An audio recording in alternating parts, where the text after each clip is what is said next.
This edition of The Briefing was first broadcast on the 16th of May 2024.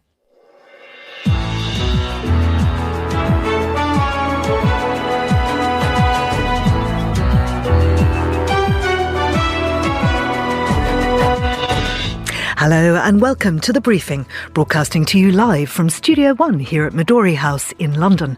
I'm Georgina Godwin. Coming up on today's programme, Robert Fico, the Slovakian Prime Minister, survived a shooting yesterday. We'll check on his condition and the events that led up to this act of violence. We'll be in Ukraine to discuss Russia's offensive against Kharkiv and the strategic importance of the region. Then...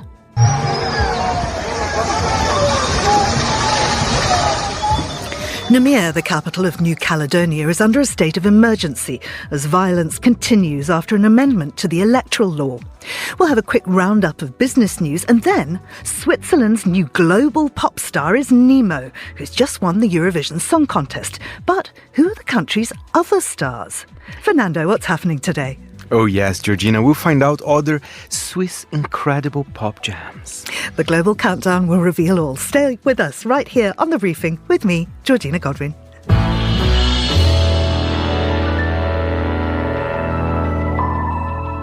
We start the show with an update of the attempted assassination of the Slovak Prime Minister Robert Fico. He was shot 5 times yesterday, leaving him in a critical condition, which is now stabilised according to government spokespeople. His alleged attacker, a 71-year-old man, has been arrested.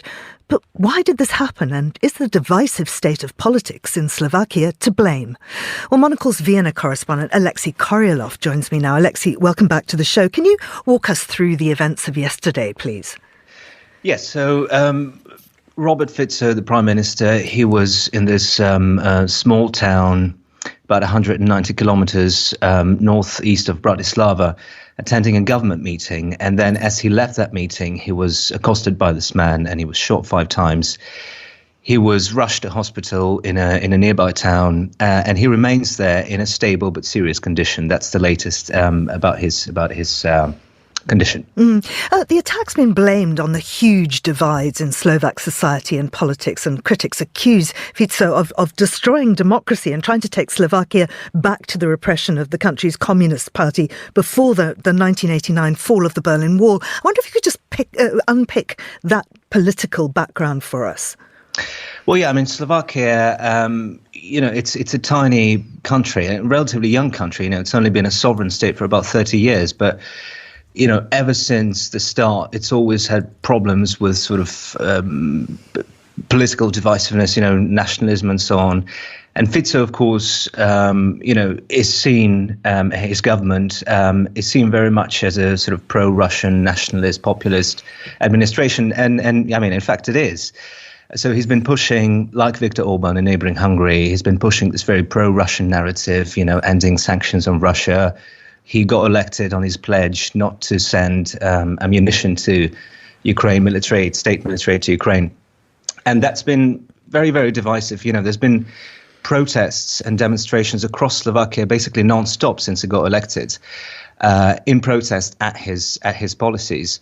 But, it's not only the pro-Russian stance. It's also that, he's famously refusing to speak to independent media. He refused to speak to me one time.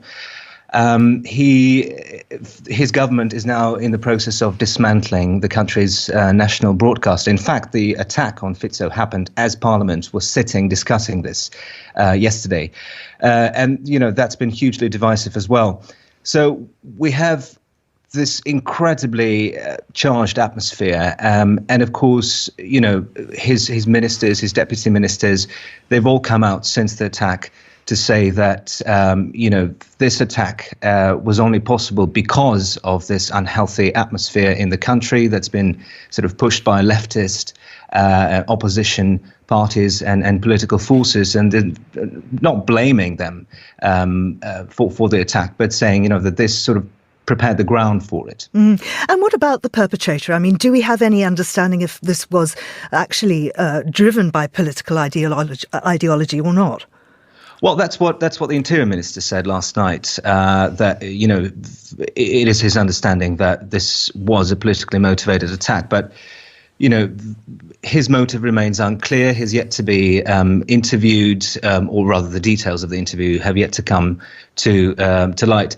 But he has been officially charged with attempted murder. And he hasn't been named officially, but local media have identified the suspect as a 71-year-old man from southern Slovakia. And also, there's been reports that he, some time ago, was associated with a pro-Russian paramilitary group in Slovakia. And of course, this Russian element is very much present in all debates around Fico, and especially since the attack. Alexei, thank you very much indeed. That was Alexei Koryalov. Now, here's Tom Webb with the day's other news headlines. Thanks, Georgina. Israeli Prime Minister Benjamin Netanyahu was publicly challenged about post-war plans for the Gaza Strip today by his own defense chief, Yoav Gallant, who vowed to oppose any long-term military rule by Israel over the Palestinian enclave. Gallant said he has tried to promote a plan to set up a non-hostile Palestinian governing alternative to Hamas, but has had no response from the Israeli cabinet. Chinese President Xi Jinping has pledged to work with counterpart Vladimir Putin to rejuvenate their countries as the pair started a day of talks in Beijing. Putin arrived today for a 2-day state visit that will include detailed talks on Ukraine, Asia, energy and trade. And a Monet painting sold for nearly $35 million at a Sotheby's auction last night, marking a solid start to the New York spring art sales. Claude Monet's Moulin Giverny was painted by the French impressionist in 1893 and went for $34.8 million after a bidding war. Both Sotheby's and rival auction house Christie's launched their spring season on Monday. Those are the day's headlines. Back to you, Georgina. Thank you, Tom. And now it's time for the latest business news with the head of investment at Interactive Investor and Monocle Radio regular, Victoria Scholar. Victoria, hello to you. Welcome back to the show. First up today, some telecoms news. Yes, that's right. So we heard from telecoms giant BT, and it's aiming to save £3 billion of costs after profits last year slumped by nearly a third. The previous CEO, Philip Jansen, already said that he's planning to cut 55,000 jobs by the end of the decade. BT reported a 31% slide in its pre-tax profits, but revenue rose slightly. But the shares are soaring today on the FTSE 100, partly because of those cost cuts, also because it's forecasting some better free cash flow figures over the next 5 years, and it's increasing its dividends. So these are all attempts by the new CEO, Alison Kirkby, to win back shareholders because its share price has really been struggling over the last year. So it's focusing on cost savings, improving that performance and the dividend. And then to the world of luxury watches. Some good news there. Yes, that's right. And it comes amid a cautious backdrop for the luxury industry more broadly globally. Watches of Switzerland said that it is optimistic about next year, and this has sent shares soaring. And it's quite at odds with what we heard from Burberry yesterday when shares slumped 6% after its full-year profits plunged and sales fell sharply in China and America. So Watches of Switzerland has been focusing more on its slightly cheaper second-hand market. That appears to be enjoying strong momentum, whereas consumers possibly less inclined to splash out on more expensive brand new luxury watches at the moment, given the cost of living pressures and everything else. And finally, changes afoot at the Royal Mail. Tell us more. Yes, that's right. So as many people know, Royal Mail has been struggling lately with a weak performance. It's been suffering heavy financial losses. It's seen changes to delays to letter deliveries. It's been facing strike action as well. And it looks as though there could be a Czech billionaire, Daniel Kretinsky, who's coming to the rescue. He already owns 27.6% of the company, but he's looking at taking over Royal Mail's parent company, International Distribution Services, in a £3.5 billion takeover deal. And IDS said it would be minded to recommend the new proposal. So we're waiting to hear for some confirmation there, but it looks like it could be changing hands. But Kretinsky would be bound by certain key public sector interests because of Royal Mail's role in the key national infrastructure in the UK. So Royal Mail, for example, would still have to keep delivering 6 days a week first-class letters, and would also have to maintain its UK headquarters. Victoria, thank you very much indeed. That's Victoria Scholar there, and you're listening to The Briefing on Monocle Radio.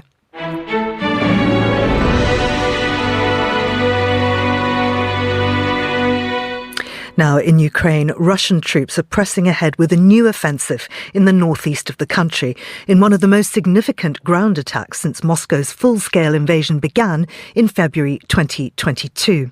Back then, the city of Kharkiv became a key symbol of fierce Ukrainian resistance against Russian aggression, but now the Kremlin's troops are advancing again. Well, joining us for more is Maria Avdiva, a security analyst based in Kharkiv. Maria, you're in the city right now, and I wondered if you could give us a brief summary of how security in the region has changed in the past few days. Well, the situation, as they call it, in the city is not as critical, so it is very difficult. The most threatening situation is around two cities. It's Vovchansk and Liptsi. Liptsi is just like 20 kilometers away from the city, so it's quite close. And at Vovchansk, currently there are street fights, meaning that Russian troops are already in the town. Their evacuation was ongoing for several days, but today from the city of Vovchansk, it's already impossible because of the fighting and the presence of the Russian troops. More than 8,000 people were evacuated to Kharkiv. In Kharkiv, they find refuge, they find humanitarian aid and place where to stay. So basically, the city is preparing for defense, and this is the mood of residents of the city. They have seen already what Russian attacks bring. They know what to prepare for. They are not leaving, they are not evacuating, but they are bracing for defense. So is it true to say then that Ukraine or Ukrainian soldiers are retreating? No, it's not like that. So what happened is Russia occupied like around a dozen of small villages on the border. This was more or less a gray zone. I was myself to one of these villages several times. This means that the border and Russian troops were so close that Ukraine was not able to build efficient defense lines. But then there are other defense lines, like they have multiple layers. The problem is that the more defended lines are closer to the city. So if Russia will be able to break through and come closer to the city, Kharkiv will be in the range of artillery fire, and then Russia will be able to smash the city like it did in the first days and months of invasion. So some soldiers in the region have told media that Russian troops simply walked in and that there was no first line of defence. I wonder if that was the case, and if so, why would that be? I have seen these reports, and this means that the first line, as we hear from the regional military administration, was not built properly because they say the people who were there, they were constantly attacked by Russia. So this was for them impossible to build it in the obviously in the visibility of the Russian troops, because in this area we will see Russian troops just a kilometer away, so they will basically see what you are doing. This was the reason to build the defense lines further. So if we talk about Vovchansk, for example, the main defense line is behind the city, so it's not before the city to the border with Russia. The problem, to my opinion, is that Ukraine saw that Russia is concentrating the troops, and now not all the troops are in the combat action. Russia has more reserves; they will come.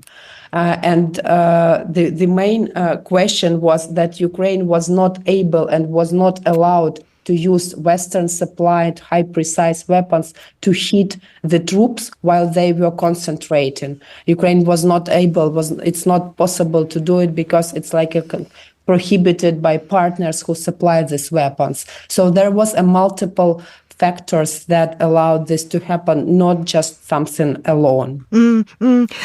Zelensky has announced that he's postponing all upcoming foreign travel, including a trip to Spain and Portugal this week. Is that an indication of just how serious this escalation is?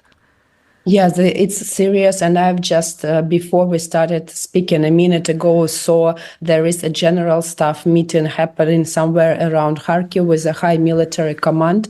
This means that the situation is critical, and Zelensky himself has inspected this defense line several times, so he was there before.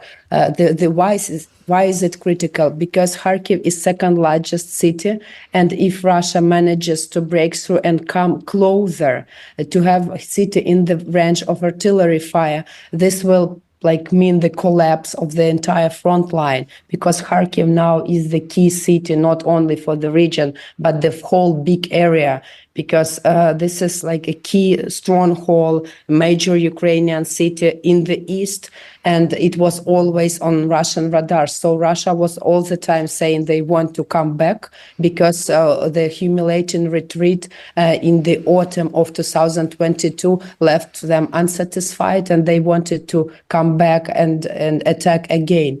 This is why, the critical situation is because this is possible. For now, the situation is more or less stabilized, so Russians are not pushing forward as quickly as in the first days, but still there is a threat that they might break through and come closer. And Maria, finally, what's the mood amongst civilians in the city, and are they leaving? It depends on the people. So I have spoken to many, those who have children. Some of them have left indeed, because they think, because Russia constantly attacks the city itself with gliding bombs. You feel very unsafe in the city. Explosions are heard here and there all the time. So people who have children, they think it's better for them to be somewhere in the safer place. But there are a lot of many others who decide to stay. They say, we have already seen what the war means. We have gone through it. We will not evacuate. We don't have, for example, resources, money, place where to go, or some are determined and say that if everyone leaves, what will be left of the city? So we will stay. This is like the major mood, this determination to defend the city and to fight back. Maria, thank you very much indeed. That's Maria Avdiva speaking to us from Kharkiv. You're listening to The Briefing on Monocle Radio.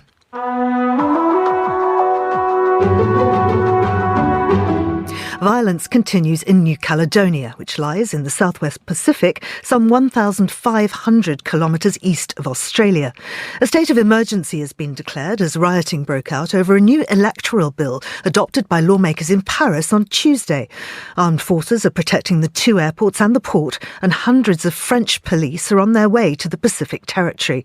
France's High Commissioner says that in 3 municipalities of the French collectivity, gendarmes faced about 5,000 rioters, including between 3,000 and 4,000 in the capital, Nouméa. Well, joining us for more is Philippe Mallière, who is Professor of French and European Politics at University College London. Philippe, many thanks for coming on the show. Welcome back to the programme. I wonder if you could clarify France's role and historical ties in New Caledonia, please. It's a very old conflict, which started off, in fact, in the 1980s. Back then, you had at least 4 years of armed conflict between rival groups and communities in New Caledonia. Essentially, the Kanak population, indigenous population, which is about 40% of the overall population, and people coming from metropolitan France, about 20% of them.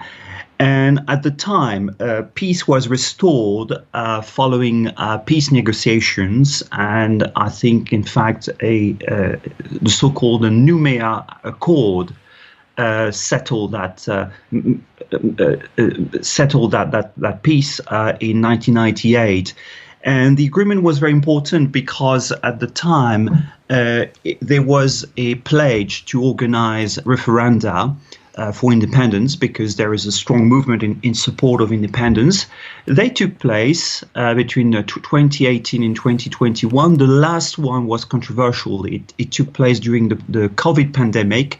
The independentistas were against it, arguing that their community had been deeply affected by COVID, so they couldn't organize a campaign.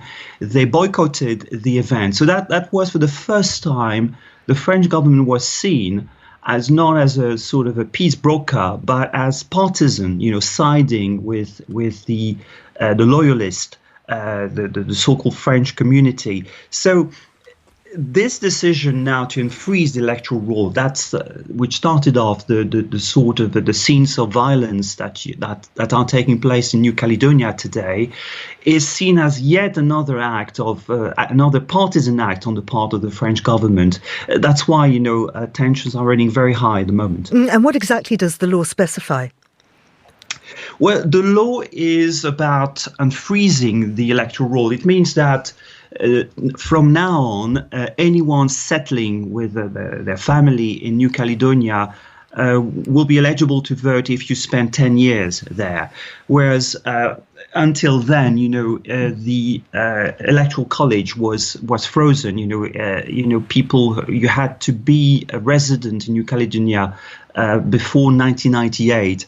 And that was this kind of decision which was made in support of Kanak's claims, saying, well, we need more political recognition because our rights, our population, our culture is basically not acknowledged as such. So you had that. You had the three referenda, which, by the way, the population rejected. So New Caledonia is still French, but I think there's a wider issue. The scenes of looting, violence that you see, they're not merely act of thuggery. In fact, they're not that. It has a political. They have political ramifications. It is an island which is, rigged with tremendous wealth disparities, where the youth are largely unemployed. There's no political outcome. And also there are very deep racial tensions on the island. So that if you put all that together, you understand why at the moment, the decisions made by the French National Assembly to unfreeze electoral roll was seen as a provocation. And is this independence movement growing, and could it be stoked by other would-be regional powers such as China? Yes, absolutely, and that's why the France is quite adamant to keep New Caledonia French. It's New Caledonia is an archipelago in the Southwest Pacific, as you said, and it is really very important. It is at the heart of a geopolitically complex maritime region, and where you have China and also the US, which are jostling for power and influence in security and trade. What's more, New Caledonia is the world's number 3 nickel producer. So it's a very important piece of land for France strategically. That's why they've so far remained quite adamant that it ought to remain French territory. And Philippe, just before you go, what is the current situation on the ground? We've heard that there have been several deaths, many arrests, lots of gendarmes on the way. Yes, so far, 4 casualties, 3 Kanak people, 1 gendarme. And I think the situation, as far as I know, is very volatile and quite dangerous, because the French police seems to be overwhelmed by rioters. And they are a kind of private militia which are getting organized on the ground to defend themselves. So that's a pretty explosive and nasty situation. Philippe Mallière, thank you very much indeed.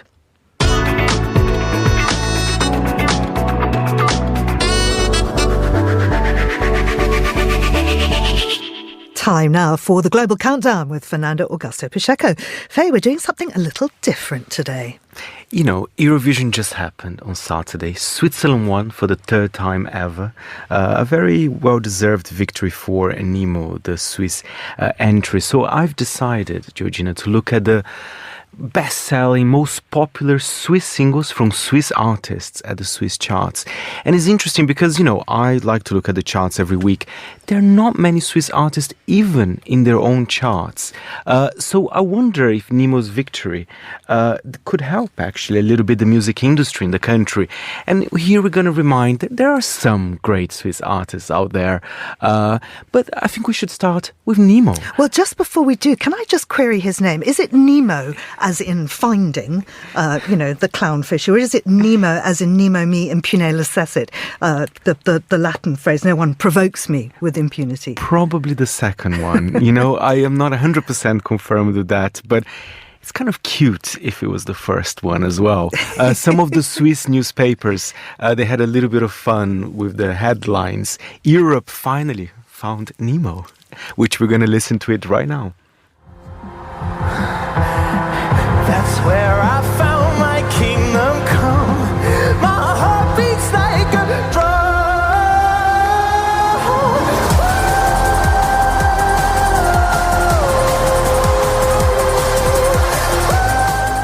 Nemo connected with people, Georgina. This song is operatic. There's a little bit of hip-hop, drumming, bass.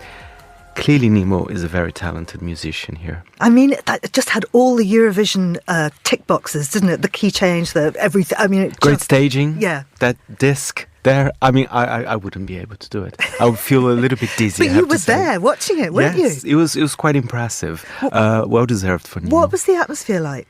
Well, I've been saying here it was tense outside the arena because of all the controversies, the Dutch disqualification, a lot of people disagreeing about Israel being there. But I have to say, Georgina, in the end, people were happy. And I think Sweden did well. It was a very complicated Eurovision to host. But I think in the end, there were no casualties. There were no other issues. But I think the EBU is having a lot of meetings at the moment, as we speak, to see how they're going to handle it. Back to Switzerland. Yes. Right. So if Nemo's your number 5, who is your number 4? We're going back to 1977. And this song was actually an Eurovision entry. But it was only the 6th place at that year. But it became one of the biggest hits in Switzerland ever. It's very fun. There's a little bit of Schlager in there. It's a Pepe Leinhardt band with Swiss Lady.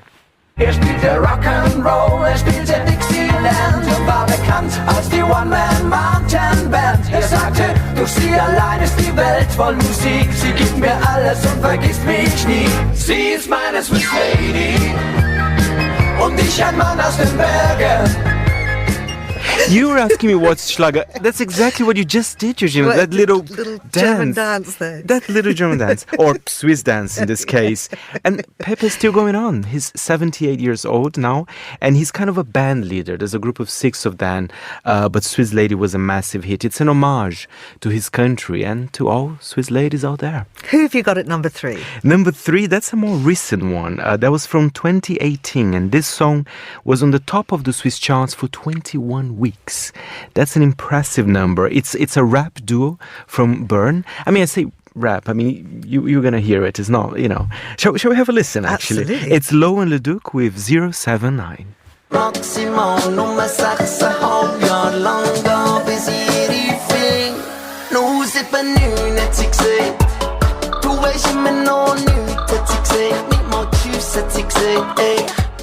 And as with any kind of popular song, there's some controversies to it as well. I was reading some articles trying to say, why 079? Apparently this song is about a man that keeps insisting, asking a woman for her phone number. But he's very insistent. I mean, he keeps on asking. And some people are saying, wow, he's a bit of a stalker. I mean, is this song cool or not? So there was a lot of discussion in Switzerland at the time. Nevertheless, one of the biggest hits in Switzerland's history. Now, the next one, is it about a ridiculously small dog or a place in, I think, Mexico? I think it's about the dog. It's the lovely chihuahuas. I mean, this song, Georgina, it was not a hit only in Switzerland. It was, I believe, number 1 in Spain, in France. It was even on the advert for Coca-Cola in France as well. There was a Brazilian version of that song called My Little Dog. Chihuahua, but singing in Portuguese. It was everywhere. It was for kids, for adults. It is, of course, DJ Bobo, who is a bit of a Swiss legend. He's a music producer. He raps at times. But shall we have a listen to Chihuahua, one of the biggest hits ever from Switzerland?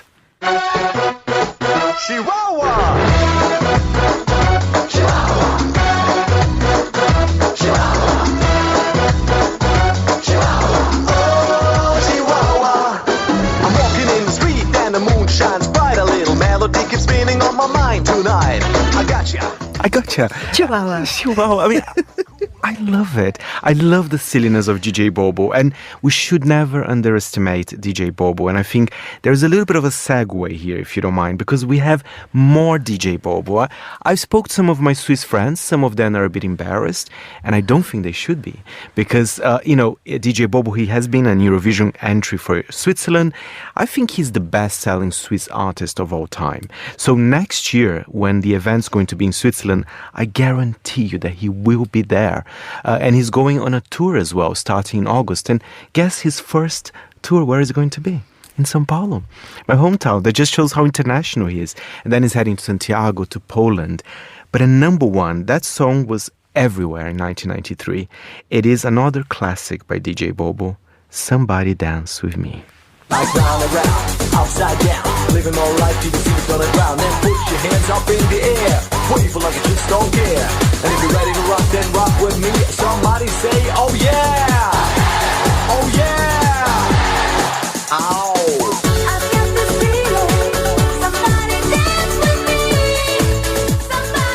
As our producer, who is in fact the musician Paige B, has just said, it's hardly Whitney Houston.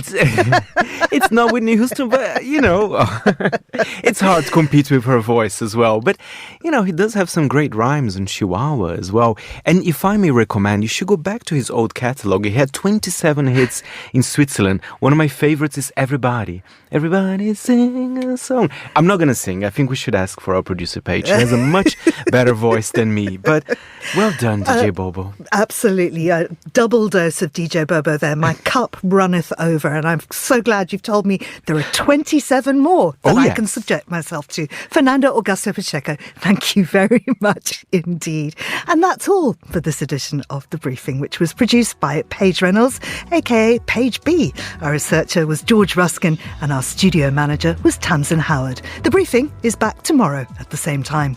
I'm Georgina Godwin. Goodbye, and thanks for listening.